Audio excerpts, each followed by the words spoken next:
Hey, everybody. Welcome back to another week of Crunching Your Growth. And today we have with us Beatriz Nahuz, who is the founder and CEO of MENFIRST, but also she owns EcomTherapy. The force behind EcomTherapy is event intelligence. So, where she helps operators figure out which Amazon and DTC conferences are actually worth the time and money to go to and how to pull real ROI from them. What she's done in the past, she's got a great history, and we're going to talk to her about it because she's just done so many different things, from real estate to retail to to MENFIRST to other businesses that she builds revenue generating ecosystems. She can't sit still. She's got partnerships that reduce your cost of acquisition, creator networks accountable for conversions, events engineered so deals actually close. She built Bluefish Sport with a 14-year run to the Nordstrom distribution. She scaled MENFIRST, but she's also stumbled with MENFIRST. We're going to talk about that because, like we've talked about in the past, many businesses stumble. So rather than me continue to talk about her past, let's bring her in and let's have a conversation. Beatriz, thanks for joining us today, and Yeah, love your background. I'm excited. I'm excited. Thank you so much for having me on, Phil. Yeah, sure. My pleasure.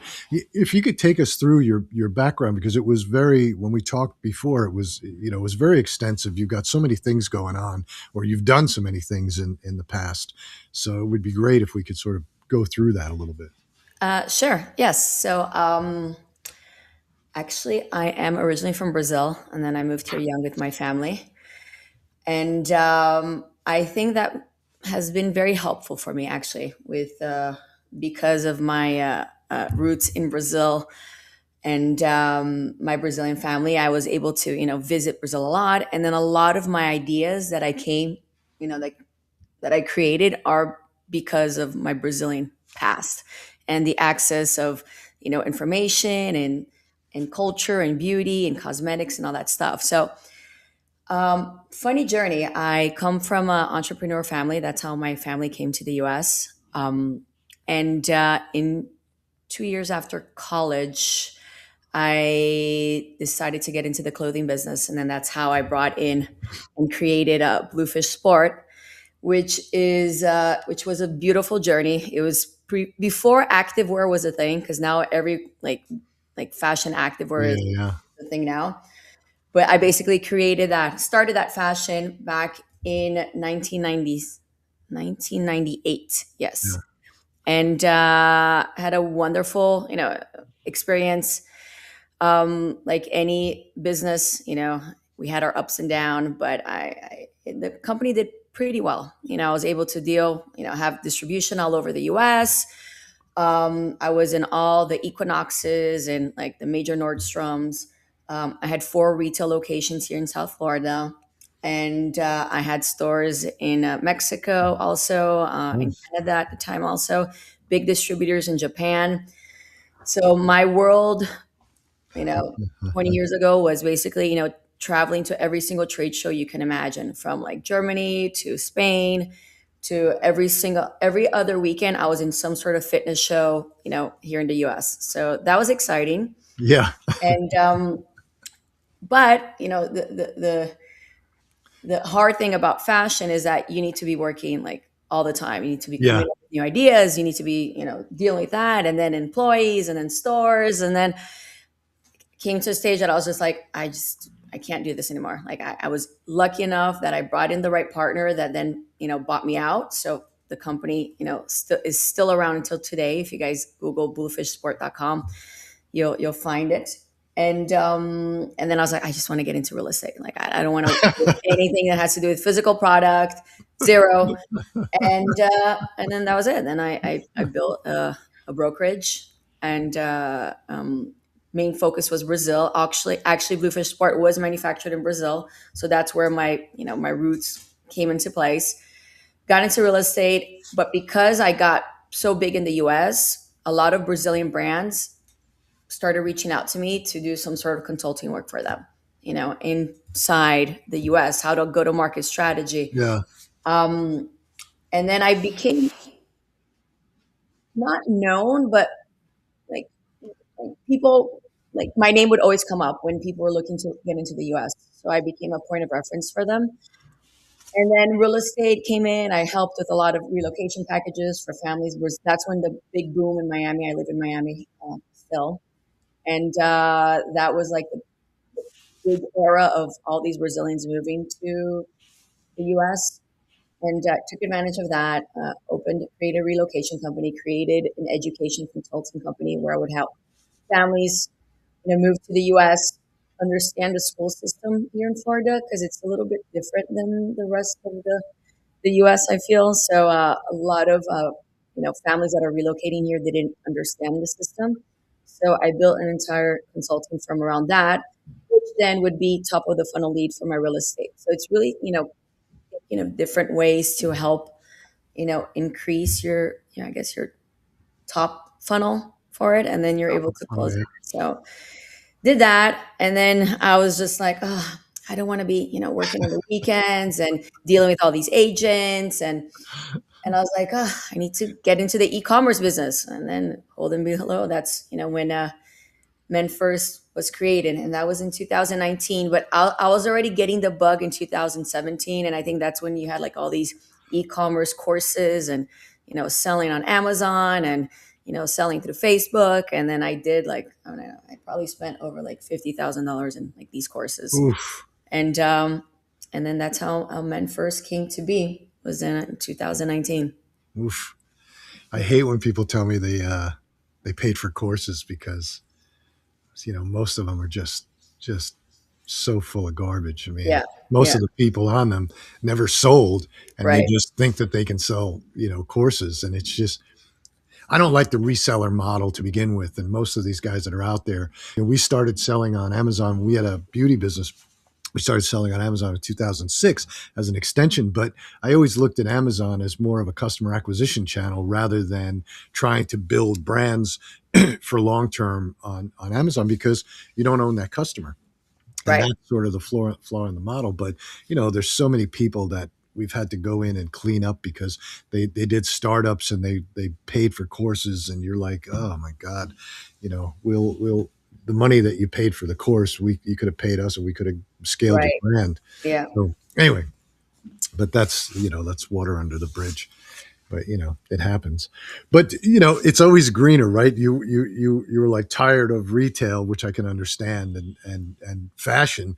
I mean, fashion is extremely difficult because you constantly have to be thinking about, you can't be thinking about the now. You have to be thinking about 6 months from now, 1 year from now, what Right. you think people are going to be wearing. So you almost have to be a futurist. Yep. Yep. You have to envision that. And, back in the day, it was, there was no like social media wasn't what it was now, so Yeah, it's right. a lot harder. The marketing was like a lot harder also. You had to deal with like sales reps and, go visit the store location one by one. So the internet was just beginning, like as far as like the wholesale. We did have like a wholesale website that you could place wholesale orders. And then we started doing like the retail online, but it doesn't even compare to what it is now, obviously. But yeah, no, but e-commerce is exciting. I love it. I love everything that's happening, especially now with all the tools. You could like, create a store in less than like 30 minutes. It's crazy. Oh yeah, I think Shopify has changed the e-commerce game. I mean, Shopify, I think when it first came out, I wasn't crazy about it, but I think today it's totally evolved into something that's fantastic. And the thing I love about Shopify is, for e-commerce startups, is if you're doing less than 5-10 million dollars a year, it's great because there's so many apps that you can link up to, and it's so easy to just link up and sell to so many different platforms, and it makes it very, very simple. Whereas when we started in e-commerce 20 some odd years ago, I mean, there was no WordPress, there was no Shopify, there was no nothing. You actually paid a guy to code your website and build your website. I think our first website that we built in 2000 cost us, God, like $120,000 to Right. build. Yeah. And then you have to have somebody on retainer to continually make changes. And and the worst part was like UPS, FedEx, USPS, they weren't what they are today as far as handling packages. They were still just dealing with small small parcels. And um, our first business, I owned retail stores in Washington D.C. selling food, and then we built one of the first food sites online. And we got acquired only because of the e-commerce site, because we got acquired by a supermarket chain that wanted that, because at that time nobody really understood e-commerce, understood any of that. But I can remember, I mean, back then there was no Google ads, there was no ad platforms, everything was really done sort of SEO-ish. Yeah. It was, in some ways it was easier, in some ways it was a lot more Yeah, difficult. I think it was easier, I guess, because the competition was less, and if you Yeah. really like focused on it, you were able to like fight through. But now it's just like everybody could do it, which Oh is yeah. great. Like, don't get me wrong, I think it's great that everybody can basically be a brand owner. But of course, I think it was easier. Like, it was easier back in the day. But I think if you're devoted enough today and you stick through, and you'll do it. It's about consistency. You just have to do everything like every Yeah, single. yeah, I agree. I mean, e-commerce is not easy, but you have to. But in my opinion, the ones that are successful, you have to have sort of a unique message. If you have a unique message, and you can go out and explain that message, and Yeah. I think that there's a lot more tools. I think video, short form video, long form video on social media is easier. TikTok, and the way that TikTok works, and the ability to like move a customer from TikTok to Amazon to your website to all these different places is great using videos. So I think in a lot of ways you have more tools today, but you're right, it's a lot more crowded and a lot more difficult. But as long as you have sort of a unique message, you can break through pretty quickly.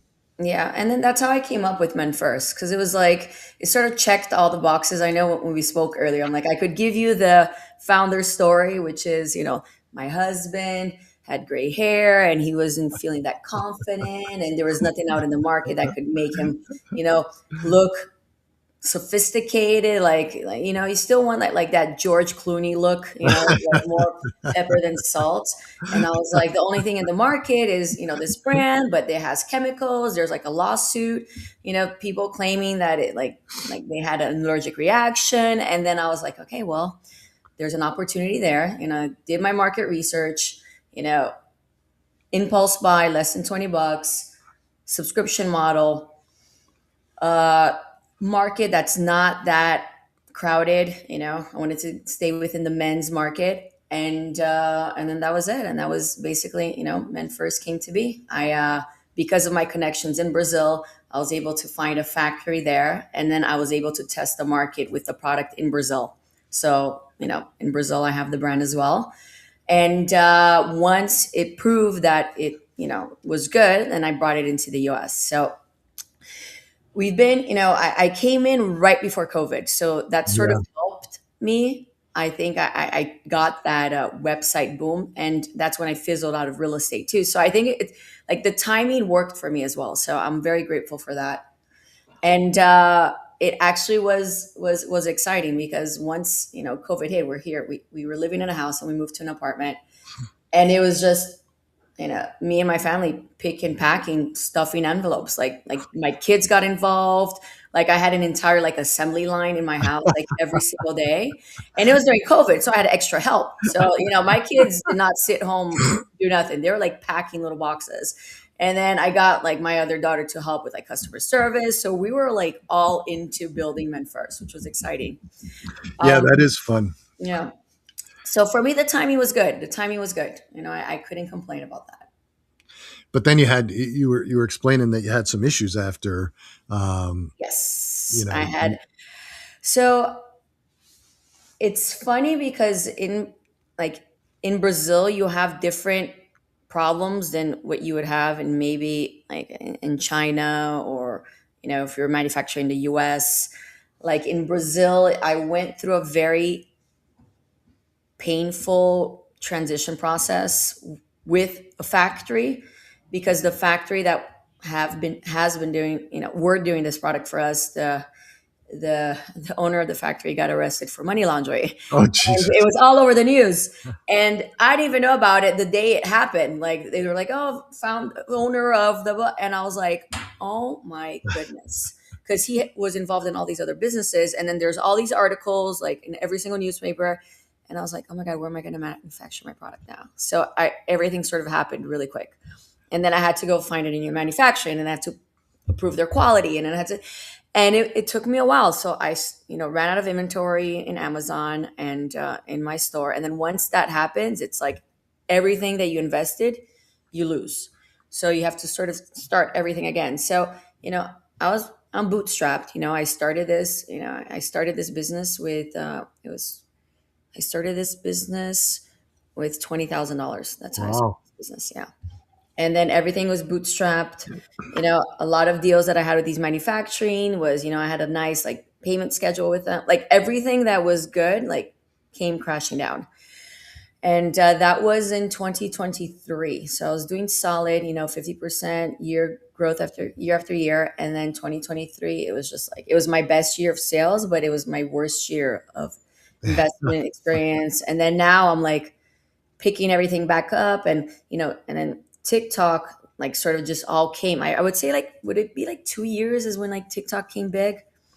Like, I would say about probably, yeah, 2, 3 years ago, I think everybody started to recognize the power of selling on TikTok. yeah. And then TikTok for me, it's because my avatar is older men with gray hair. Like at that time when TikTok first rolled out, it wasn't really like I didn't feel that my demographics would be there. And then I think I could say maybe in the last year is where I see that change, you know? Yeah, yeah, I think what we've done with men's products in the past, and we learned this in the shaving business actually, was we targeted women because women, men, um, are the ultimate target, but when you really look at the pattern, women make most of the decisions in the house. Like a guy would say in the shaving business, like a guy would say, honey, I ran out of razor blades. And she'll go to, Costco or, Sam's Club or, anywhere.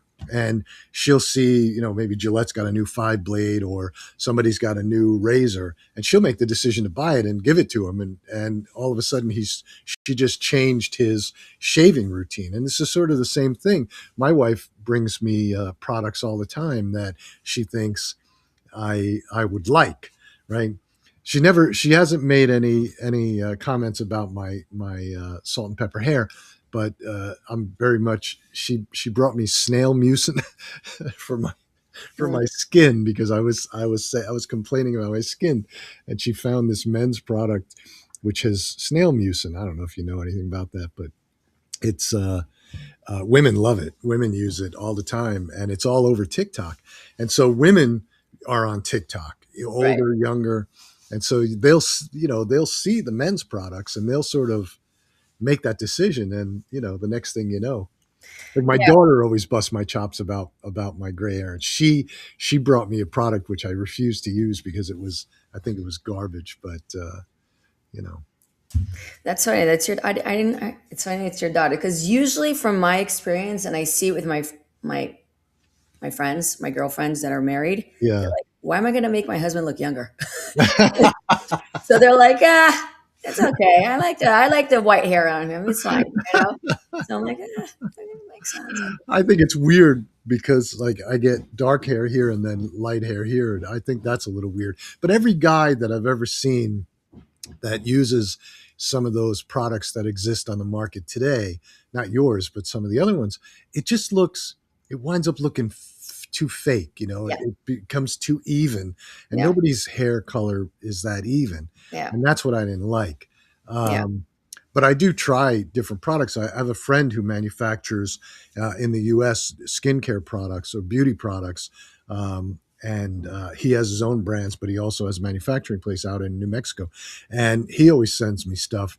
He sent me stuff for my hair, like a hair regrowth product, because that's big, and nobody wants to really use minoxidil anymore because Yeah. it smells. And so he found this other one, but it's like a 3-step process, and it also entails taking a pill, getting a prescription for this pill. So I started using that. Yeah, that's good. Well, I'm gonna be sending you one of my shampoos so you could give it a try. And I promise you, it's not gonna look fake. It's gonna give you more pepper than salt. You could use it on your beard, and then all of a sudden, your wife is not gonna really know. She's gonna be like, "There's something Yeah. you look well, I don't know." And you're not gonna tell, but she'll notice, and it's like a slight difference. It's a gradual process. Yeah, It's not that'd like be all of a cool. sudden you're gonna wake up and you're gonna be completely like darker beard. It's like a Yeah, yeah, gradual, and that's what we want. yeah, We want yeah. something that it's not going to give you that shocking result. So that's what Men First is. It's basically it's just going to give you more pepper than salt. That's the whole idea of it. So where are you at now with the brand? Are you rebuilding? So I am rebuilding. I am in the process of launching a new hairline also. That's going to be like a complementary line to Men First, where we're going to For talk about men? like, yeah. So it's going to be like very peptide focused. It's going to be about like scalp health. It's going to be about anti stress, and it's going to be like the new anti-neuro like shampoo that we're going to be doing, which is I'm going to really be educating the clients about how important your scalp health is, and that's where it all begins. So you need to take care of your scalp, make sure that also whatever you put on your head, like anti-stress and anti-anxiety, and to focus on that. So I have that in the works, and we'll be rolling that out hopefully by Q3. That's where I'm And at right you're now. still manufacturing overseas? Yes, I am still manufacturing overseas. And I did get, jeopardized with the tariffs that happened now. Hopefully, um, we would work that out. Luckily, I was able to absorb the tariff, so I didn't pass it down to my customers. And nothing. I'm just hoping to see if uh, how this all plays out. And you don't want to manufacture in the US? So I am looking at manufacturers in the US. Ideally, I would love to move everything into the US, but unfortunately, the ingredients that I use, they're not able to do it here in the US. So they would still have to import it from another place.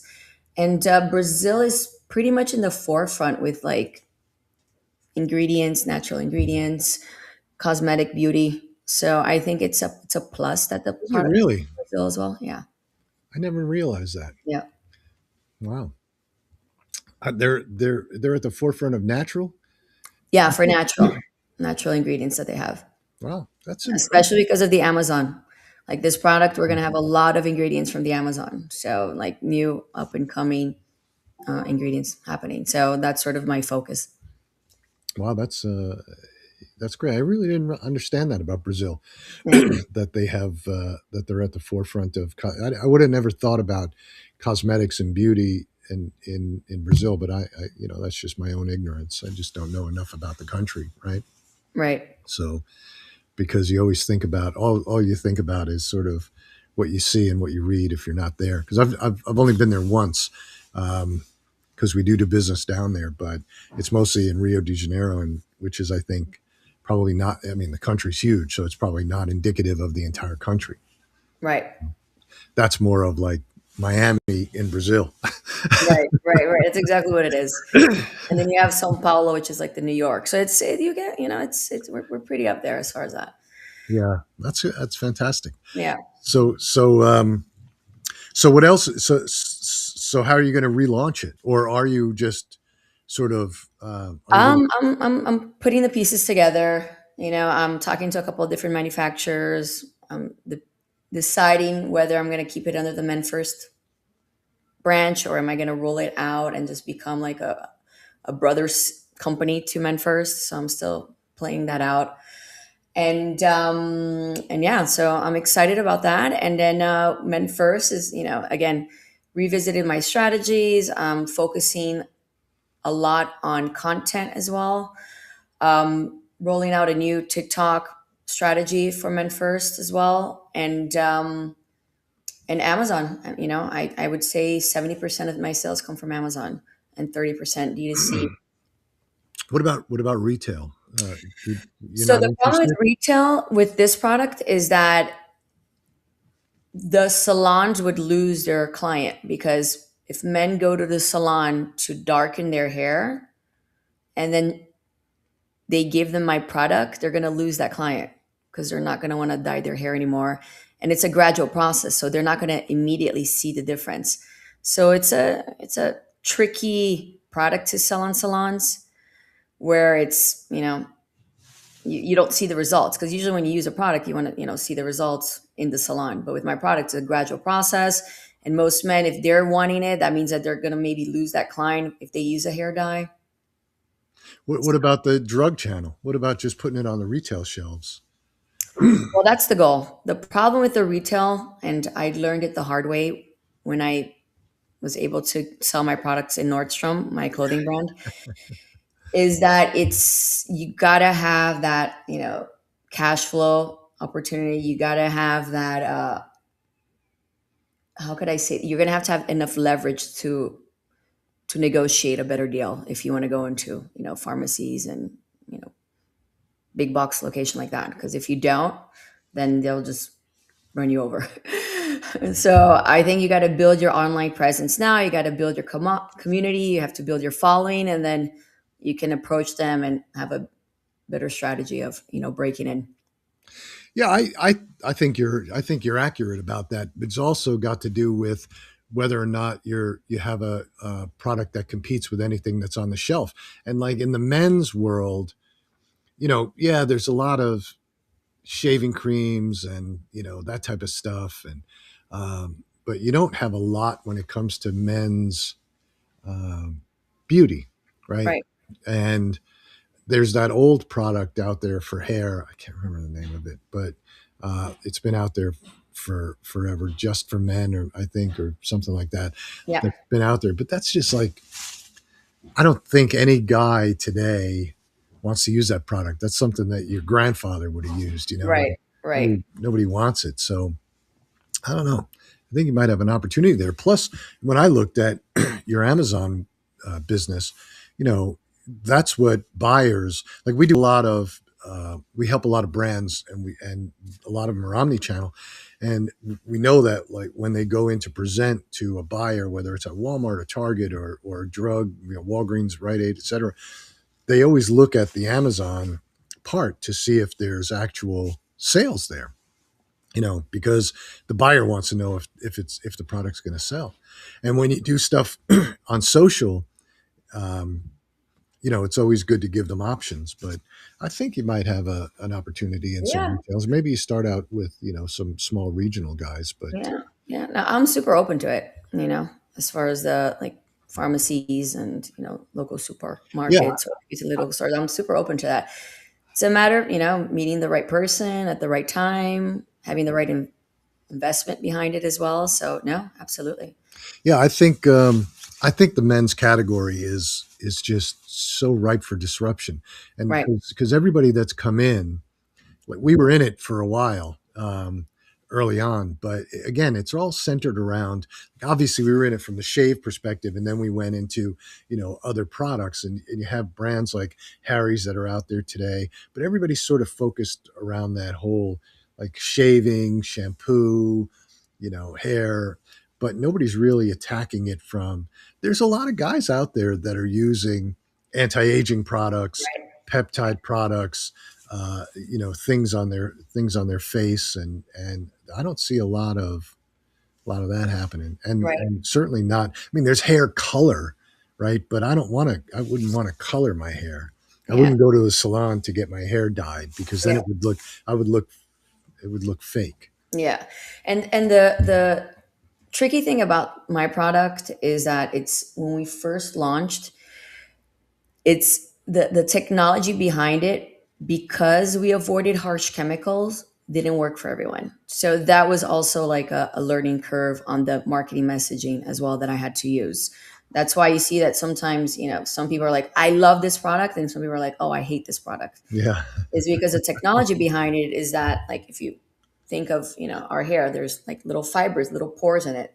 And yeah, the more, I wouldn't say damaged, but I would say like maybe the more exposure to chlorine, to sun, to weather, or just, how your hair is naturally, the more porous it is, the better your hair would work on my product, because that's what chemicals do inside products. So harsh chemicals, what they do is that they'll add these harsh chemicals, so it opens up the pores of your hair, and then it lets the pigment sink in.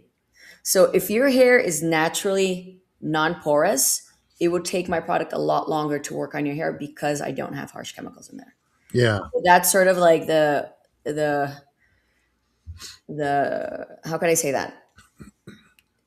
The risk with my product, is that sometimes, but you know what? It's a shampoo, so at least you got that benefit. So you technically didn't, have to throw the product away. It's just didn't darken it as fast as you would like. You know? I have a friend who his name is Marco, and he deals strictly in coloring women's hair. That's what and he's out in West Coast, and that's all he does. And he explained it to me one time. He said, because he also has a line for women, for shampoo and conditioners that's supposed to help, because women, you overprocess your hair, it damages it. And he explained it to me one time. He said it's like a road, and it gets potholes in it, and then and from over processing, the hair becomes brittle, he said. And then my product, after my product, when you use the shampoo and the conditioner, it's like filling in those potholes and smoothing it out. But obviously, his women want to color, women more than men, I think, want to color their hair, and they over process it, and they just continually color it and color it and color it. And it's, you have to do something to fix it, to Right. replenish it, to rebuild it. But so I would imagine that if there's guys out there that are coloring their hair, that the product would work, better doing that. Exactly.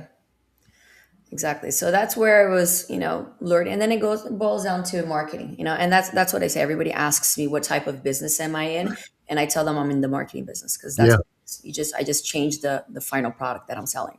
Yeah, that's true. We're all in the marketing business. Every e-commerce company is in is in the marketing business, because you have to figure out the messaging that's going to break through, and you have to figure out how to get that message out there so that Right. people understand it and people believe it, and then and buy your product. But again, I think today, more than any other time, it's so easy to create content, video content, and get that out there, and people want authenticity. Right. And we did this whole. I wrote another book on the why behind the buy, and I looked at brands, like Glossier, right? She when she started, she was a content creator, and she had no products. She was a content creator first and foremost, and she was doing it as a side gig after her. She was working downtown in New York, and she was just talking about beauty products. And after a couple of years, she had like 1 million followers, and then she created her first three products. Now she's $1 billion company, Yeah. and um, you look at like Graza olive oil, and you look at Truff. I mean, these guys built their brands with micro influencers and influencers online, and I have a buddy who's in the beauty business and mostly he does mostly they do Amazon around the world, FBA, and he was spending. I mean, Amazon, as you know, and everybody who sells on Amazon, is really difficult nowadays. You really have to watch the dollars because it's so difficult to make money on FBA because of all the fees and stuff.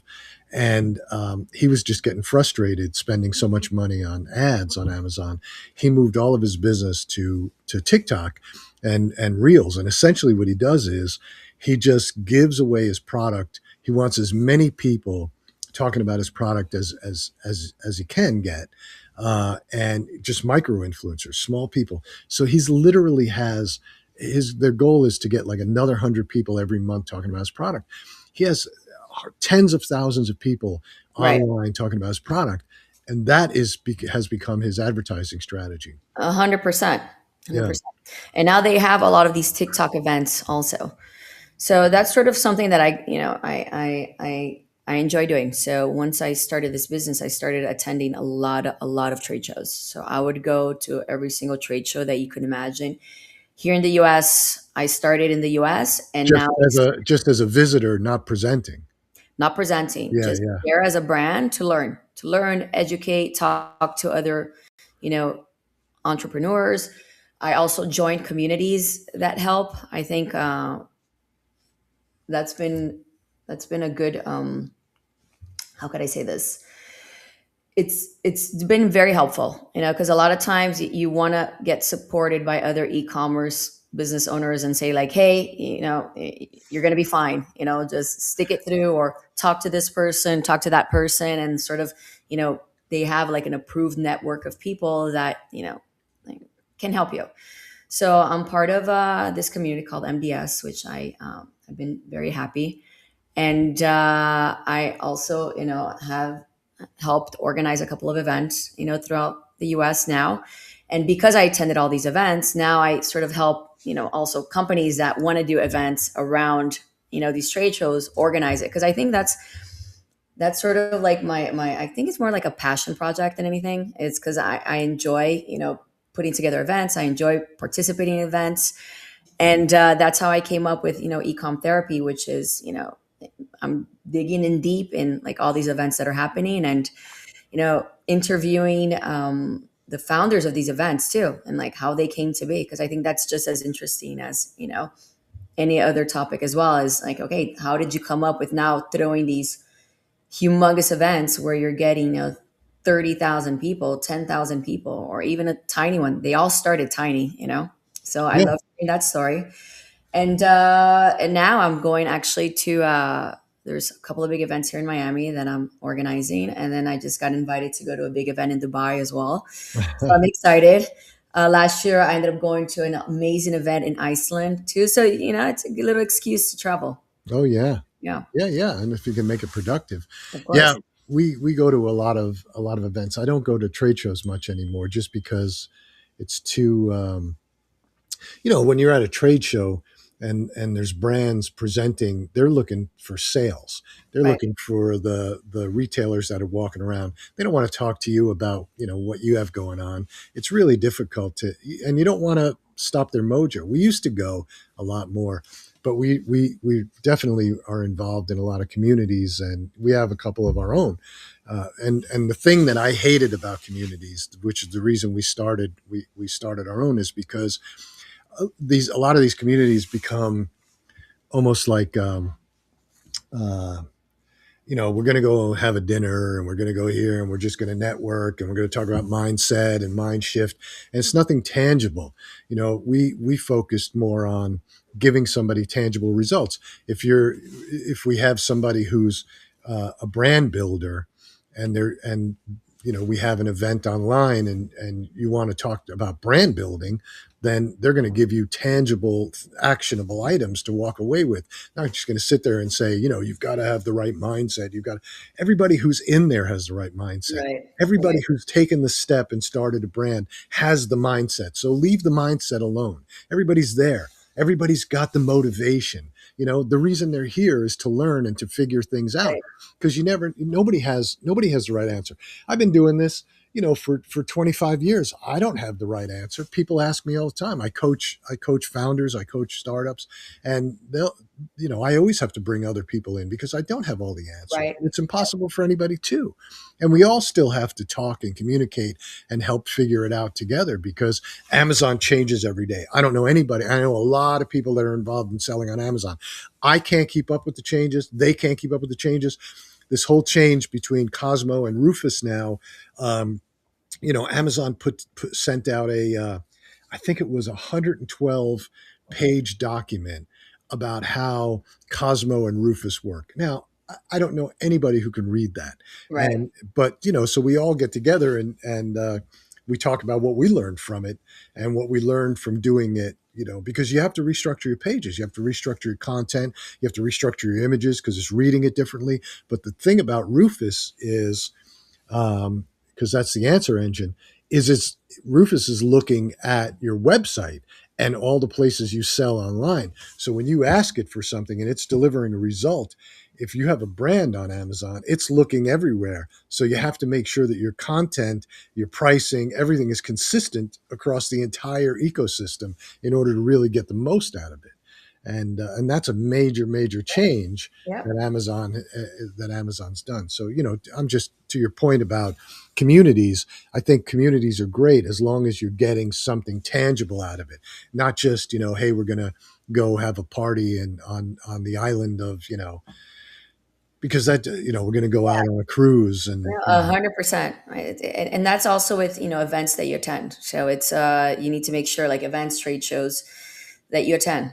You need to make sure that you at least, and this is what happens with me when I attend to these events. I get all these new ideas, and then I'm not able to like do any of them. So now I'm like, I gotta do three. So I take all these notes. I understand what's up and coming on TikTok. On now I think they're talking about Reddit now is like a big thing, and what are my three top takeaways, and then I have to act on that as soon as I get back, because if I don't do it, it doesn't get done. So Yeah. that's something that it's like you're like, I'll leave it for next month, leave it for, and then you notice that it's just like, then you just forget about it, and then like all that entire trip that you did was for nothing. So that's sort of where I've been doing with my events. I've been trying to like do a game plan, like pre, during, and post on how to get your most ROI from these events. That's pretty much it. Yeah. I mean, that whole, the next bright, shiny thing is a problem for a lot of founders because, Right, you listen to people and they'll tell you, oh, Reddit. You know, we're in a different position in the fact that we can test a lot of things across all platforms and see what works. People have been talking about Reddit for years. Ads don't work on Reddit because the people on Reddit that are on there don't want to pay attention to an ad. So the ads, but the Reddit people will tell you, oh, ads do great. We've tested it numerous times, multiple different ways. And we run ads everywhere, television, CTV, everything. And so it doesn't work, and it doesn't work because of the mentality of the people on Reddit. The other thing, somebody told me that they had this automation system where you can target the right people on Reddit and you can deliver to them, your offer and blah, blah, blah. It doesn't work. We've tried it 10 different ways. It doesn't work. So we stay away from Reddit. We focus on what we know works, until somebody comes up with some tangible document that says, here's how to do Reddit. right, It doesn't work. But I know a lot of people get tied up in that and they start jumping around. You have to sort of focus when you want to be successful to scale. You've got to focus on where you want to get to and how you're going to best get there. And you got to focus on what works, because you start chasing bright, shiny things, and the next thing you know, you're all over the place and you've right, wasted a lot of time, a lot of effort, and a lot of money. So you right. can't do it. Yeah, that's actually my first article I wrote about that, like shiny object syndrome. So that's like, if you read my first newsletter, that's, again, that was probably a shiny object also that I'm Yeah. doing. But I enjoy it. Then I go back, it's my passion project. That's it. So I do it on the side. I enjoy it. I get to travel. I get to network and meet cool people, and then also learn, more things of what's coming and adapt it to my brand.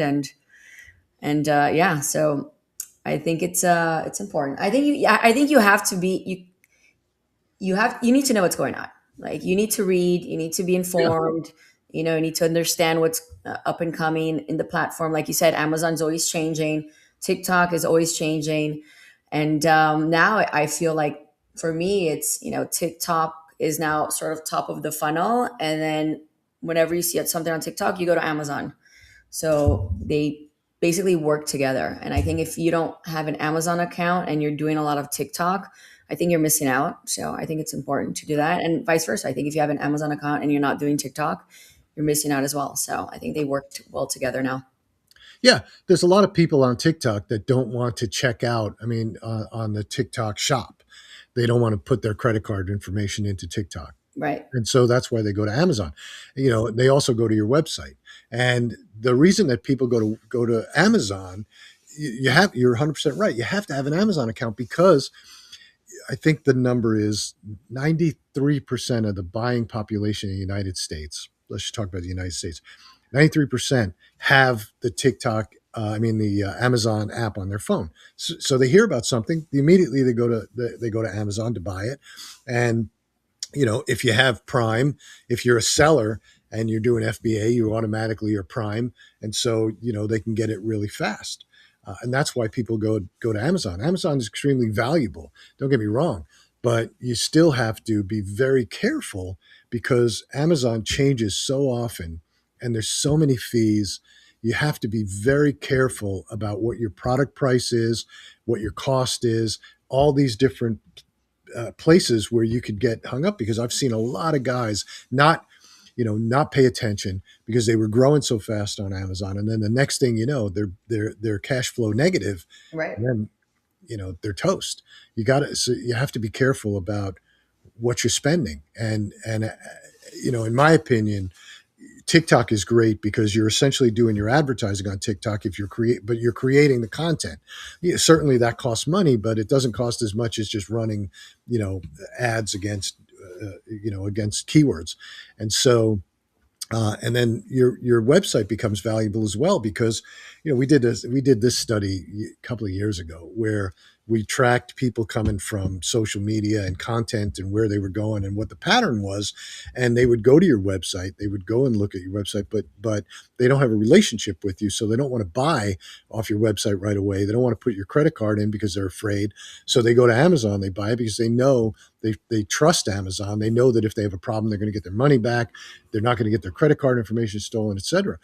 But you want that second or third purchase for the customer on Amazon to go to your website. You want to try and get them to move over. And we've been successful over the years at doing that for ourselves, for our own brands over the years, but also for our clients because you don't own that customer. So Right. the longer that they rebuy on Amazon, the harder it is to do anything. In the old days of Amazon, it used to be we used to be able to email people a lot, and Right. you couldn't put your website in to the emails, but you could put your brand in there. And Right. customers aren't stupid.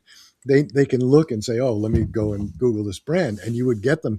We had one of our brands. We were able to get 67% of the people that purchased from us on Amazon over to the website, but it's harder and harder to do nowadays. Yep. No, 100%. Yeah. There's always like some, like the QR codes on the product, there's like ways to do Yeah, it. But of sure. course, Amazon, any red flag, and usually a lot of competitors even do that. They'll go in, they'll buy competitor's product. They'll, report it to Amazon, saying that You're violating the they're terms and violating their conditions. Yeah, material, and then Amazon shuts you down. Like yeah, they're no question, yeah, no question about it.